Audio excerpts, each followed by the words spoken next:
All right. Podcast excellence since 2005. This is the King of Podcasts radio network, kingofpodcasts.com. iHeartMedia CEO Bob Pittman says that radio is a quote-unquote constant trusted companion. Well, you know what? I would ask the employees and the shareholders if they feel the same way. The King of Podcasts Radio Network proudly presents the Broadcasters Podcast. Here is the King of Podcasts. A little bit after Thanksgiving night here on the Broadcasters Podcast. Thanks for listening in, finding the shows you always do. KingofPodcasts.com is where all my programming is, including all the episodes here, coming up on 360 episodes. If it isn't already, I haven't checked the number right away, but we're getting up to the end of year 6 on the program. Started January 2018. Here we go. And we're eventually going to get to the year end. You know what? I couldn't help myself. Bob Pittman decided to go on MSNBC this week and talk about radio. You know, in terms of their importance in the culture, importance of getting news and information out there. So Bob Pittman talked, but as I said, when I continue to hear him being like this visionary, this soothsayer, this prophet, if you will, in media, it's not a question about that Bob Pittman has not had a track record of success that brought him to iHeartMedia, okay? What he did for himself leading up to here. I'm not disputing that part, okay? Never doing that. And I'm not going to ever go ahead and say that, you know, he's anywhere where I feel like he's not, you know, worthy of some recognition and some thought of his expertise, okay? I get that part. We know that in his back before he did everything else, okay, CEO of MTV Networks, co-founder, programmer that made MTV what it is today, which, you know, when it was great as a music network, right? And not only is he co-founder of iHeartMedia, but also Casa Dragon's Tequila, and has been on the boards of Electric Arts, Atari, Excite, 3DO, MTV Networks, HFSN, and AL Time Warner. Worked as a radio TV host, marketer, investor, media entrepreneur. Adweek calls him a jack of all trades. And also, he's been called the media visionary and has gotten an award for being a media visionary. He also was very important in helping Nickelodeon become the channel it is right now for older kids. Helping to develop VH1 and Nick at Night. Listen, all the credit to him. Understood. But we're at today. Okay, all that heyday right there is very much about 40 years ago now. And what we have right now with radio, he's here as the figurehead. And when he speaks here, and I think of him representing this company, and he makes a good amount of money. I think, about $5 million, plus also some bonuses that he gets as a CEO. Meanwhile, the rest of the company has been in shambles. He's overseen a bankruptcy in 2018 where the company was $20 billion in debt and was able to go ahead and resolve about 15 plus billion of that to about 5.75 or $5.6 billion in debt after the bankruptcy. Some stations being put into a trust, and some other items and other cuts were made, other layoffs, of course. But iHeartMedia continues to go along. The valuation continues to be something important because their podcasting arm has had some success, but it's not doing enough to outweigh the overladen debt that they were left with Lowry Mays. Okay, the Mays family left this company in debt. We understand that. And iHeartMedia has never been able to go ahead and come back from that. Right now, latest story is that their debt's now going to be pushed into 2030. An exchange offer has been made right now. We'll talk about this real quick, and then we'll go into the interview with Bob Pittman. It was only about 7 minutes. A quick 7-minute hit with Stephanie Rule over at MSNBC. And here's what he got right now. So there's 2 potential offers for shareholders: comprehensive exchange offers or alternative exchange offers, and depending on the number of participants. So terms and payouts will require the participation of 95% of note holders for the comprehensive offer. Holders of the $800 million in 6.375% secured senior notes due in 2026. iHeartMedia is going to offer $940 for every $1,000 of existing notes and new 9.125% notes. So if you wait another couple of years, we're going to go ahead and make sure you get more of your money back. So let's allow us to get more time to go ahead and push back on our debt. So some of these notes due in 2026, they want to make it where their debt's going to be more laden past 2030. Another 6 years, another 5 years for the matter of fact. iHeartMedia recently, in their third quarter, reported rising revenue. As executives say, there's more evidence now that 2024 is a recovery year for advertising revenues. Now listen, part of it is they had some political ads that got thrown into the mix. So political advertising in the fourth quarter obviously will put them over the top. They're going to have some windfall from that. That's not coming back next year. And when it's a recovering ad market, he says, the quarterly results, Bob Pittman says, quote, also reflects the power of our assets, the upside from political advertising, and the benefit of our ongoing focus on cost efficiencies. With these cost efficiencies, it doesn't mean that the quality of the content is better. It doesn't mean that they're going to get any more individuality or local content, live content out there. They're just going to homogenize. They're going to downsize. They're going to micromanage even more. And that's all he's been doing. So these kind of stories get down under the radar, but I am pointing it out here. Listen, as always, these radio companies are allowed to go and continue to extend their debt out years. Odyssey did it earlier this year. Cumulus has done it. All these major radio companies have done that. There's going to be a change in the FCC. I'd like to go and see what happens when they go and take care of this, because that's one of the things I'm most looking at. But we're going to talk about Brendan Carr, who will be assuming the chairman position of the SEC coming up in the new Trump administration, and see what he does about that and what's going to be done in terms of FCC regulations over free speech, over censorship, and also over content and all the things that go along with it. But we'll get into that. But now I want to go ahead and get to the interview that Bob Pittman had with Stephanie Ruhle. And he says everything is about companionship. He's basically speaking about radio's resilience and a changing media landscape. So with that said, I bring you Stephanie Ruhle on MSNBC with iHeartMedia CEO Bob Pittman. And how it's radically changing. But it is the quiet companion, the radio, that still speaks to more Americans than anything else. iHeartRadio reaches 250 million people a month. That's more than Facebook, more than YouTube. And it's the #1 broadcast radio company and #1 podcast publisher in the United States.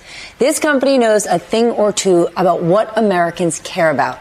Wait a minute. There's not... If they were doing what Americans cared about, they would actually have resources and a budget, and they would have an audience, and they would have talent out there to be able to go ahead and offer this, not this homogenized, nationalized kind of deal. And also, Stephanie, when you're reporting that story, okay, they're taking from a story from CNBC that says about radio shows surprising resilience, even in a rapidly changing media world. And they put in the story right here, 860 stations now iHeartMedia owns. Again, they've had to let some stations go. It was well over 900 before. Again, they always say, 90% of the audience is listening to radio at least 1 hour a week, all this stuff, whatever.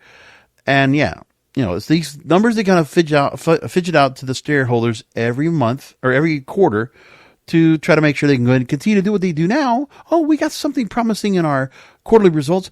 Let us extend our debt. Let us extend our interest payments. Let's push them back. That's what we want to do. Anyway, so Stephanie, I know that's what the story says, and that radio is supposedly going to do what listeners want and what the people want. They don't have the resources to do that. They don't have the wherewithal. Neither does newspapers, and it's not even the fact that they would try to go ahead and do that. Remember, radio stations are losing newsrooms. Okay? They're losing newsrooms. What was it? KFI has dropped their entire news staff. KGO did that last year. You only have so many stations that have news teams now. NPR said to drop news staff. A lot of local news has been dropped off altogether. They don't have the way to go ahead and disseminate information. So what are you left with? A bunch of national talk radio hosts that are going to go ahead and just give you information that they have. You're lucky if the show's going to be live or it might be taped. So it's not necessarily the arbiter of giving information. It's just a place that will have information secondhand and will deliver it to you with some commentary that you might agree or disagree with. Let's move along to Stephanie and see what else she says before she introduces Bob. That is why I've invited Bob Pittman, Chairman and CEO of iHeartMedia, to join me for tonight's keynote conversation. Bob, I'm so glad to see you, first of all. Thank you. It's good to be here. We came out of this election and people said, what did I miss? Well, the radio is on in every home in America. What did they hear? It depends. Wait a minute. What do you mean the radio's on every home in America? There are not a lot of people that have actual regular radios anymore. If they do, you have to hope they're listening on SiriusXM or TuneIn or another radio app or the iHeartRadio app for that matter. And how many of those people can you say are actually listening to radio stations that are out there on the AM/FM dial? Because remember, for the most part, radio people right now, people that are listening to radio right now, they're not listening portably. Portably, I don't think so. They're listening in their cars. That's where you definitely have an FM AM radio for sure in your person. There is nobody I know of that is listening to the radio in home now. This is not, Arthur Godfrey's Talent of Stars or whatever it is, the Cavalcade of Stars, whatever it is. This is not.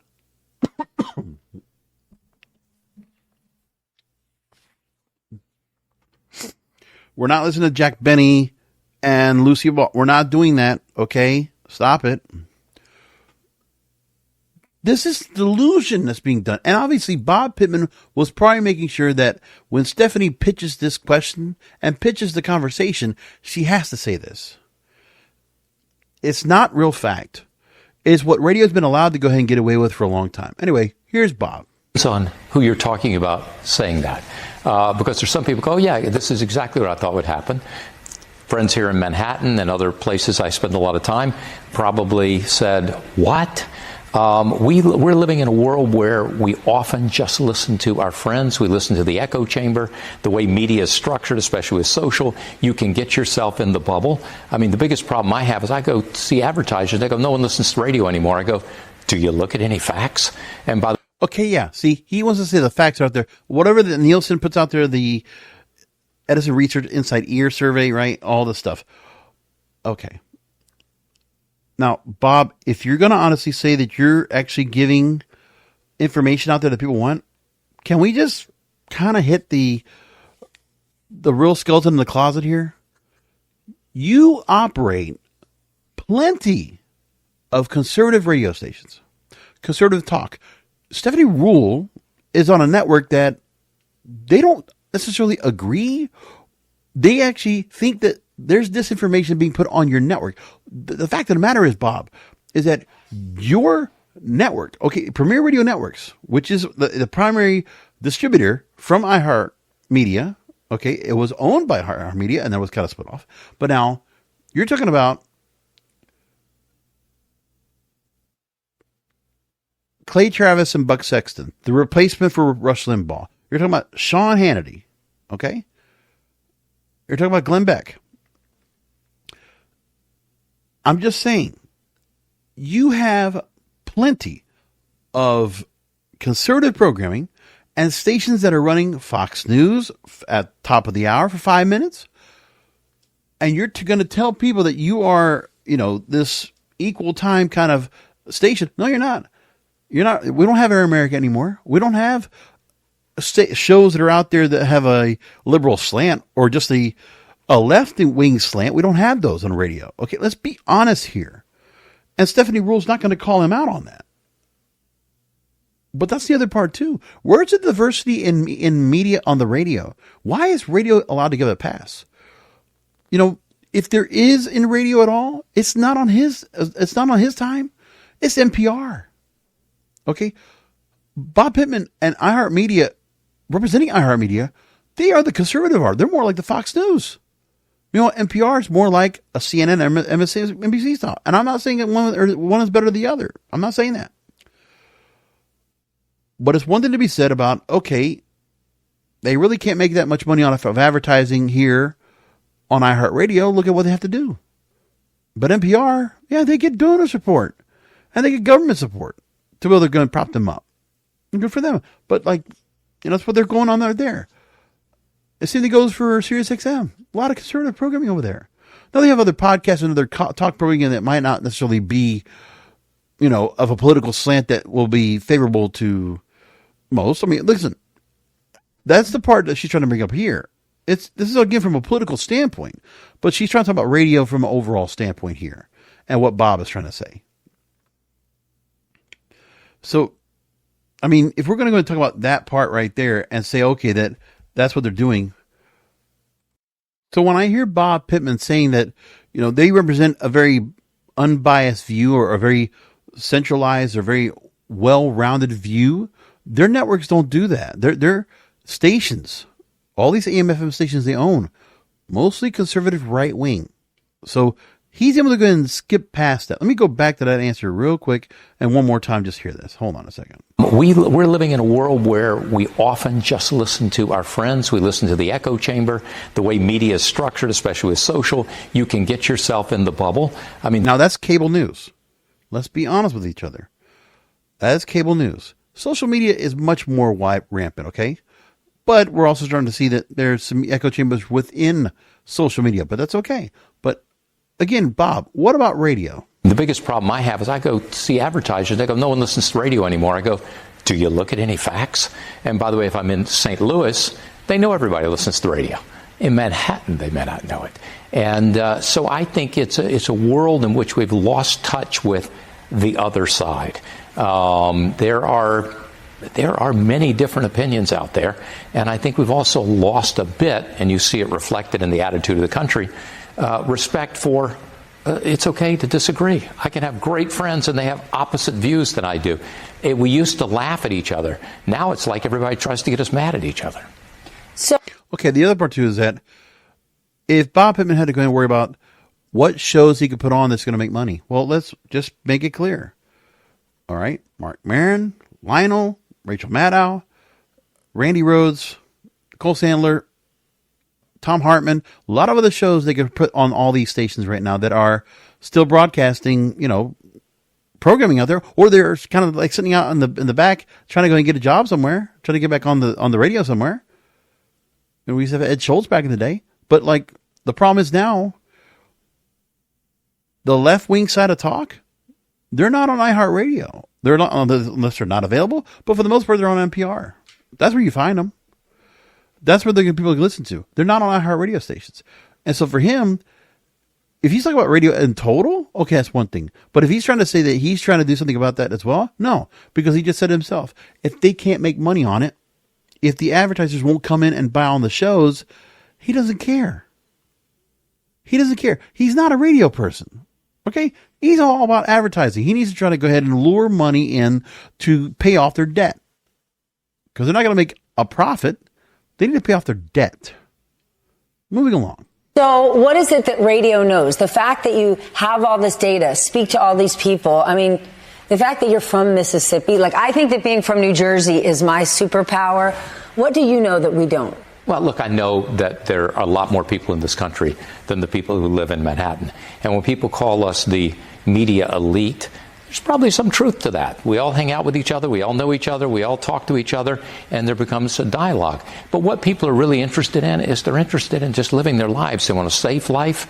They want to take care of their friends, their family. Then why don't political consultants know this? I have no idea why political consultants don't know this.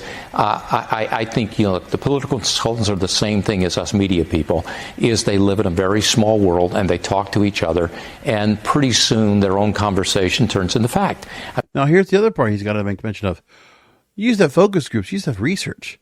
You used to have callbacks. You used to have callers. You might have the national talk shows that will have callers calling in. That represent 1% of the audience. And will give you some kind of an idea of what they think about things. But we don't have the wherewithal to have live call-in shows like we used to. We don't have the feedback that we used to. Oh, if we do, we get what? Texts or what? Social media posts? Comments? Right? There's no feedback coming into these radio stations. They're not trying to go ahead and gather feedback. And if there's any feedback they're trying to get at all, they're doing surveys or polls or whatever other focus group studies they have. whatever kind of presentations they have to make to continue to try to get people to go ahead and buy on the radio at ridiculous prices for 30 seconds. Or to have them buy on separate media platforms, not any discounts, not any bundles, nothing like that. No. So the thing is that he's trying to go and offer content and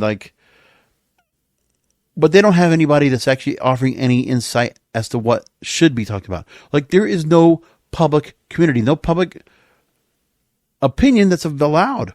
They agree to disagree. Listen, one of the best things I remember that we used to have over at WJNO when I was working there, and it was towards the tail end. Randy Rhodes was there, and obviously she's a left-wing talk show host, and one of the best parts that happened because the producers that were there at that time at WJNO, if there were opposing views, they were not silenced. They were not filtered out. They were let on the air all the time. For the credit of one show I listen to, this political talk show that, if I catch it in the morning, is the Steve King Show, hosted by Brian Craig. You know what that guy does? He takes opposing views. He'll take the brunt of callers out there, and we actually hear from people that are actually what they feel like their mindset is on whatever it is. They can agree to disagree as well. You know, and social media on TikTok, there were certain guys I was talking about when it came to podcasting. There were a couple of guys that were brought out there, some young kids, Gen Z, that were regularly on doing live streams and talking to differing opinion. And they were basically trying to do the idea of persuading people that their thought of voting for Trump, they shouldn't. Here's why you should vote for Harris. And that was their whole deal. But it was good dialogue, some good debate on there, and I enjoyed it. You know, I thought they had their ways of doing it, the way they're kind of like presenting things, and okay, they're going to do whatever they can to make sure that their debate is they're going to win and their argument is going to win over the people that are calling in. Radio's not doing that at all. Bob, you don't give the resources, the money, or the talent, the opportunity to go ahead and get feedback from the audience. How about some local talk shows that get some feedback and you can actually hear from people? We can actually get some calls out there. Listen, all these radio stations, you still have telos boards. You still got phone hybrids in there. You still have ways to take calls. You didn't take those out of those studios. They're still there. You could still be using them, but you don't. Give out the phone number. Let's hear from some people. I'd love to go and see that, but we're not going to get that from Bob. They're not allowing that. Not in this new corporate structure. They're going to continue to go and take away from it. What are you going to do? You're going to let AI go ahead and do it? An AI robot do the commentary? Create an AI robot that will also go ahead, or AI voice that's going to also be the callers? What are you going to do next, Bob? Where's the real feedback? You're not offering a village of public opinion. You're not offering the space on your radio stations to do that. So don't patronize us. I mean, I face it just in business of people not understanding that most people in America drive to work, drive to school, drive around, and you know who keeps them company? The radio. Our radio stations are all about companionship. Our job is just to keep people company. Companion. Now, here's the thing, too. He's thinking that they're being companions. Yeah, it's just background noise. But we're not getting anything where people are actually paying attention to it and they're doing more. Listen, people are on their phones. And by the way, Bob, on all these car dashboards now, these infotainment dashboards, if they have Android Auto, or if they have Apple CarPlay, or if they have a Bluetooth connection, or they have a USB port they can go ahead and plug into an aux cord, they're not listening to radio. If they can listen to something on their phone, whether it's their own music, whether it's an app with streaming music, or it's an app that has music on it, like a Spotify or an Apple or iTunes, they're doing that. All right? And the thing is, I don't even think he listens to his own content. Bob Pittman, for his worth, he's going to keep pushing radio the way he thinks it is. But how about listening to your stations? They don't sound like that. Oh, companionship when... Okay, let's say if it's in the morning, which is the highest end of listening traffic for radio stations. I can't tell you how many times, if I've woken up in the morning and I had to get up like 8, 9 o'clock, whatever, doctor's appointment, oil change, whatever. If I got up early in the morning, how many commercials am I listening to in the morning? I'm being barraged by commercials. Some of these morning shows, they're playing 10, 15 minutes of commercials. In total, they're playing like 20, 25. Like, really, these morning shows, if you got a music-based morning show or like a station that's music-based and they have a morning show, they're chatting away on their own shit with no feedback from the audience. And then when they're not doing that, they are just going off. And it's all contrived, scripted prep that they already did before. They can't really add anything new on the fly, right? It's got to be whatever's rehearsed, prepared, coordinated, done. They can't add anything to the rundown. They got to do what they're going to do. And then you got to listen to barrages of ads. So many ads. No news reports on most of these FM stations. Nothing about, time check, weather check-ins or any other information that's out there. No, nothing like that. They don't offer any news service to provide. Remember, they're going to outsource. These stations are going to either have Fox News, maybe they'll get CBS or ABC News, whatever it is. But ABC News is not even available, right? I don't think it is. Like the mainstream ABC News, I don't think it's available. And you can't get anybody else. So what are you talking about here? Companionship. Yeah, rural companionship feels wonderful when I listen to about 15 minutes of commercials every half hour. Or 25 minutes per hour? I hear commercials every time I put on the radio at all. Barely any music. And the talk, I don't even know what you're talking about. Like what? We're going to get some kind of based, whatever kind of culture information you want to get out there that's going to be talking about. They're not going to talk about anything on social media or online. They're going to talk about some award show or something on late night TV or something on the Housewives or whatever it is, some reality show. Like the stuff that really people don't care about. They think they're just going to attract some soccer mom that's listening in. You think they're paying attention? Companionship. They go on about companionship. Companionship is tied to trust, right? My trusted companion. Right. Is that part of sort of this divide in media, that the kind of media that I exist in is packaged and sanitized and performed for an audience, and people might tune in and receive it, but that's different from my ride-along companion that I sort of hear from every day with little tidbits of their life and my life. Yeah, exactly. And I think what they're looking for is exactly what you say. You trust your friends. And if you look at radio, radio's the most trusted media. TV's second. It's about 3 times social. And it's interesting. I forgot where I saw the stat. About 2/3 of America say they get news from social. And about 2/3 of those people say, but I think it's misinformation. And you go, wow, there's something wrong with that, isn't there? Okay. Now, the thing is, trying to say that it's a companion you could trust in, I don't know how you can say that. I mean, with some of the programming that you have out there, I don't know that you're doing anything where you're getting to know these people and you feel like you trust them and you feel like you're a trusted soul. Like it might have felt like that, years ago, if people got to go and know these people and they had time. But see, the other thing too is that Stephanie Rule, you're wrong. Radio is also just as scripted and rehearsed and performed, just like television. Now, what you could say when you're talking about conversation companions that you could trust, that's podcasting. Okay. Now, I'll take myself as an example because I think I am a companion to people that listen to this program. If you decide to go listen to this program, and thank you for doing that. If you find it on YouTube or you find it on the podcast platforms, thank you. Thank you for taking me as a companion. Thank you for trusting me to do this show. Because look, I do try to build trust. Okay. It's Thanksgiving night. I don't take a night off. I still do this show. I still keep putting out content. It doesn't show. Listen, Christmas, New Year's coming up. I'm still going to do shows. I'm still going to put something out because I have belief and I want my audience to trust that they're going to have content. I'm going to do this show because I love doing it. And I'm going to continue to go and move along and talk about what's going on out there and give my honest opinion, bold, uncensored commentary. I'm going to keep doing that. It will always be that way.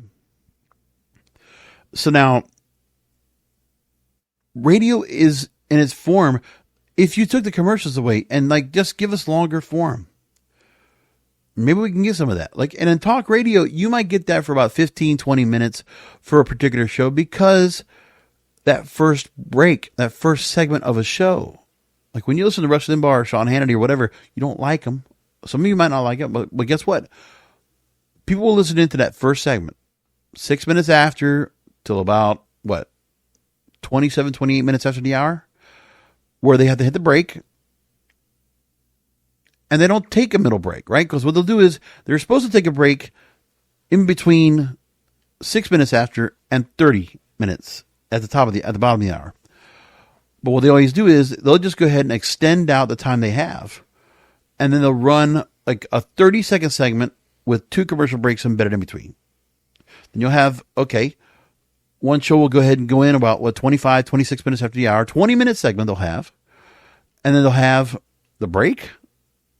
They'll come back, say something for about 5-10 seconds, go back to break. But at least you got that 20-minute segment right there. If you're listening in, that you're kind of like, okay, I got something here. Some actual time to go listen to somebody, and they have time to go ahead and say something I want to hear. Right? All the conventional talk shows do that right now, for the most part. But with the format of radio, with so many commercials they have in it, if they didn't have so many commercials to run, and they could just let people just listen to the program, and it was kind of opened up like that, and maybe they had ads within reads or whatever, live reads, that might be better. But they don't do that. So, Stephanie Rule is incorrect. Radio is still the same way as it is. It's the same format as television, except there's no visuals. They can still run sound clips. They can still run sound bites. They don't run the whole clips. They don't run full things like that, right? Radio is also, in the corporate sense, very much contrived, scripted, rehearsed, performed. So Stephanie Rule's wrong. Now back to Bob Pittman. But our job is, and if you build trust, you've got to be reliable because I'm there every day. It's not like one time. They didn't come for something. They just came to hang out. And they've got to believe you. And the good news is we, because we're broadcast radio, are regulated by the federal government. So we have some assurance that it's pretty safe. We operate on standards that probably most of America does not. We get a big fine if somebody accidentally on the air says the wrong word. We have dump buttons in all of our radio stations with everybody there. So if somebody says a bad word, you got to push the button to get the 15-second delay so it doesn't go out on the air so we don't get fined. And that... We're only talking about expletives or graphic language. That's what the dump buttons he's talking about. That is the censorship that's being done for programming. It's for language. It's for language. That's it. So it has nothing to do with, supposedly hate speech or misinformation, disinformation. No. Bob, be honest here. Okay? Come on. Don't pussyfoot us here. Maybe it's just this audience, you feel like it's just very dumbed down and you can kind of get away with this. But, I'm a radio guy for all my life. I love this business. I worked for your company. As you as CEO, I worked for your company. Stop lying to these people. Believe it or not, as tough as that is, it probably assures that it's a pretty safe environment. Okay, but do we overlook that because... Again, you forget about your trusted companion, right? Because you know it's always there. You take it for granted. If you say, "What did you do today?" People probably say, "I was listening to the radio."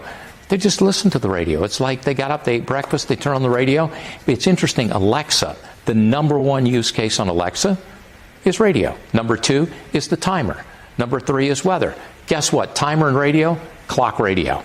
Clock radios went away. It used to be by everybody's bedside. Now they have the clock radio. It's Alexa. But you know what's so funny, right? People can't even find what to watch on television because they want to watch a show and they don't know the platform. But if I get in a car, I just go Z100, which is the same thing I've pressed for 40 years. You got it. Okay, so where's all this? So that's the other difference too.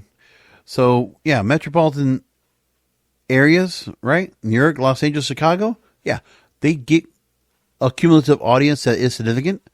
They get advertising and they have staffs. We're talking about all these other stations around the country that don't have that. Miami, let me tell you, I can't tell you how much they've done to kind of take away what audience we have and what kind of live talent we have in the studios. There are no stations here that are run 24 hours a day. None, absolutely not. And you still have programming that's still done pretty well. Some of these heritage stations have been around for a long time. Yeah, they're still trying to do the right thing on programming, right?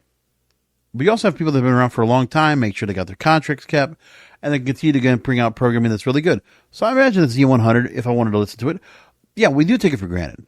Sure, radio's there if you want to listen to it. And some of us, yeah, you might not want to feel like, okay, I don't want to go and hook the Bluetooth up. I don't want to go and set this up before I have to go out. I got to get running. I'll just put the radio on, AM, FM, whatever. Some people could just be that lackadaisical and just kind of do that. But there's a reason why it's being taken for granted, because if you're trying to listen to music radio, are you happy with the fact that like pop and country stations and rock and urban stations, all their music is like 6 to 12 weeks old from it being viral or from it being popular because radio is a secondary market for music? You like that too? I mean, Stephanie Rule, again, she's talking about 40 years of doing that. And 40 years ago, radio didn't have any of these problems. Radio was engaging. It was community-minded.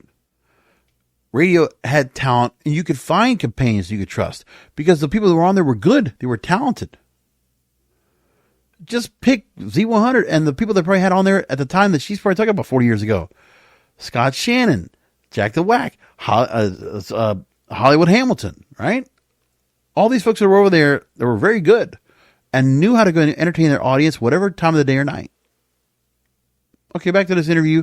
Another 90 seconds left. Let's go and continue to go through it. What's going? What can we learn from this? Well, look, I think one thing we learn from it is that all of us in the media business is we really do have to look at data. We really have to stop listening to our narratives, which aren't based on data, because we're not going to help people understand each other. And if I think there's one issue we have in this country, put your political beliefs aside, is we got to learn to be able to talk to each other and let somebody say something we don't agree with and don't like and we don't vilify them. We just go, oh, well, you and I disagree, or you're crazy, but I love you. And that's the way it used to be. And we could have civil discourse and we could build society. And I just think that's the issue we have to work on. We got to work on it every minute we get. Do you think we're trying to? I think most Americans today absolutely want that. You see that in all the research, that people are tired of the fighting. Just, can we all agree? Can we just be civil? Then how do we get the media there? That's a good question. You know, you're in the business. The problem is, if you stir people up, you get a better rating. And by the way, it's the algorithm problem with social. They get more engagement if you get people all riled up. How do we have an economic model so it's something other than I got to rile people up to get a rating so I can make money? Well, maybe if we started to realize that love is actually more powerful than hate, we can embrace that. Yes, it is. Bob, it is a pleasure to Great see seeing you. My dear friend. Thank you. Thank you so much. 7 minutes right there. Listen, I mean, I appreciate it. And with Bob Pittman, he wants to keep thumping on data because he wants his data, this research that they've contrived and put together, I don't know how true and factual it really is, but his thing is he's trying to go and make it where advertisers will will look at the numbers and not look at the audience, right? So he has data that's not going to go up against the audience. That's not going to really show who the audience is, because if they based radio advertising that was based on what the audience would do and how they were responding, because remember, podcasting, you got a lot of affiliate links out there. Okay, this website.com/whatever, right? And there's affiliate links out there, and all these advertisers, they're putting out cost per measurement, and they're trying to get what they can.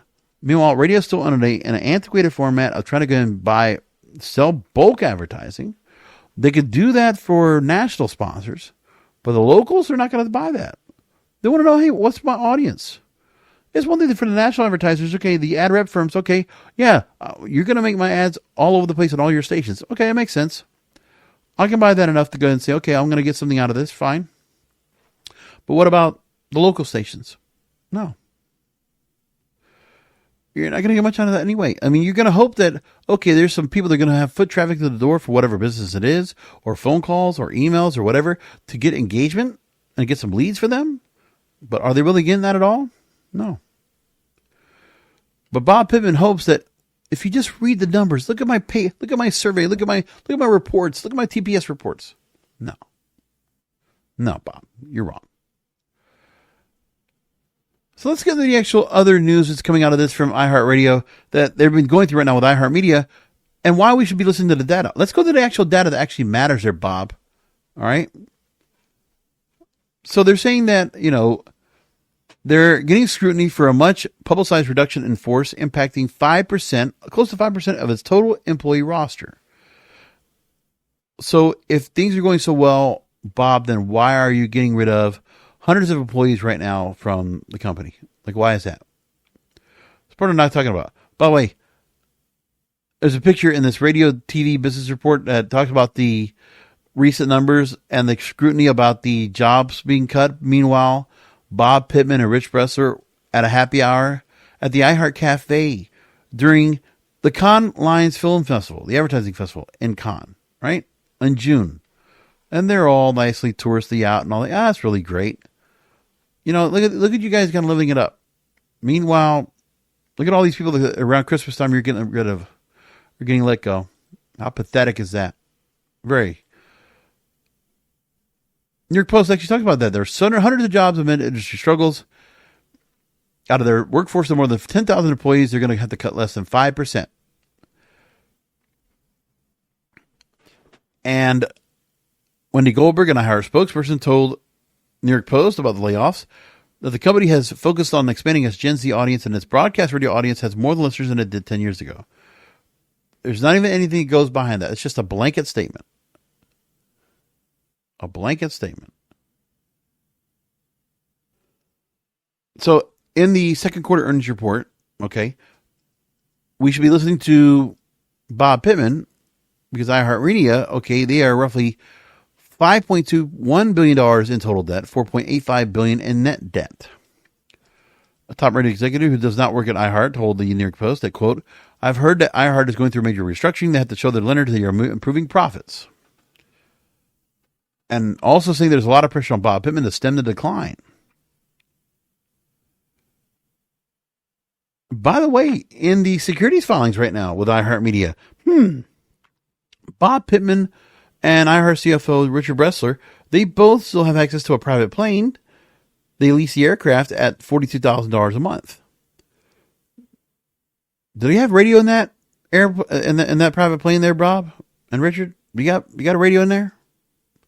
Can you listen to radio when you're on the plane going out to wherever, going to Cannes or going to other cities around the country? Source says also, you'll know they are serious when they fly commercial. Wall Street Journal reports that iHeartRadio is facing a slew of debt maturities in 2026, 27, 28, amounting to virtually all of its $5.2 billion debt load. So, yeah, there's going to be all this money. Eventually, they have to go and be able to pay off in 3 years. But as we said, exchange offers have been made for the shareholders to please let us pay it till in 2020, 30. Huh? Can we do that, please? So I don't value what Bob Pittman says at all about what he's doing because this company can't turn a profit. They continue to stay in debt. That's all there is to it. Perry Michael Simon actually talking about the layoffs in his opinion piece over at barrettmedia.com. He writes this really great, by the way. He says, okay, radio people have tried to remain optimistic. We told ourselves that we matter. Nothing can replace the engagement, community connection, and intimacy that a human radio personality can provide. Insisting that the radio's chief strategic advantage is its local nature. And if we talk about local topics and local news and local weather and local everything, we win. Almost convinced ourselves that the corporate overlords and private equity investors understand that. He gets it, see? Because now there's the thought about, you don't need a local host, local news, local studio, just a contract engineer in case the transmitter blows. Hey, if it works for EMF, right? What about AI? You can have radio programming, scheduling, and even sales untouched by human hands. Efficiency. Expenses approaching zero. If you ran a radio company, you want that too, as long as it did not involve replacing you. Owners only think the only fix they can do is reduce expenses by eliminating positions to eke out a profit each quarter and keep the investors at least silent for another few months. Can't do it forever because companies can't slash their ways to success.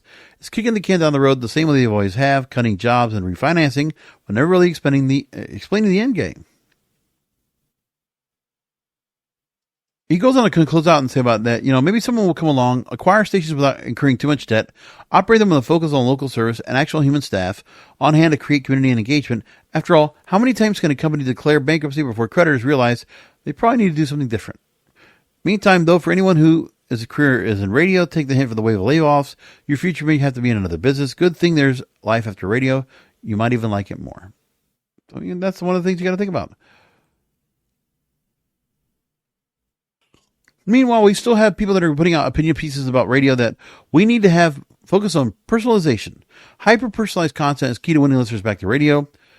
And radio should leverage first and second party data that create hyper-personalized content that resonates with individual preferences and behaviors, moving away from the one-size-fits-all marketing strategies.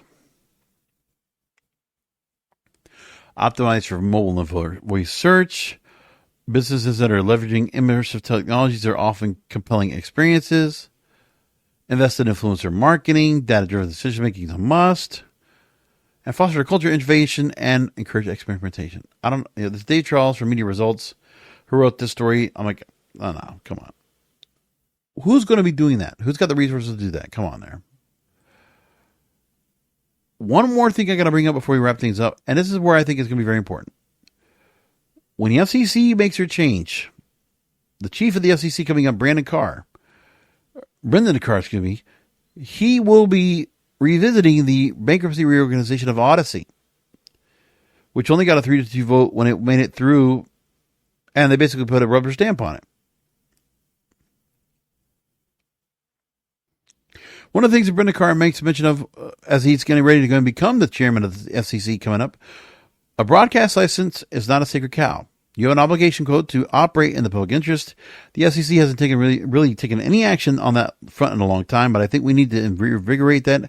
I think that would be a good thing.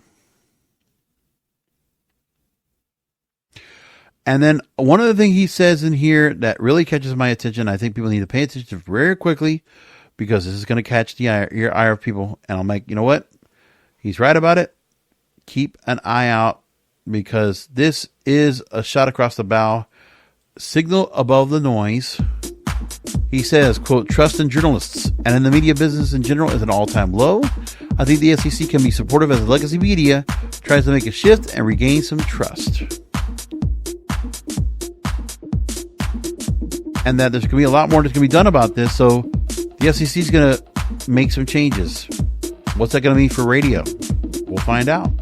Come back next week for another Broadcasters Podcast. Remember, the content is king. And the control of your content is in your hands.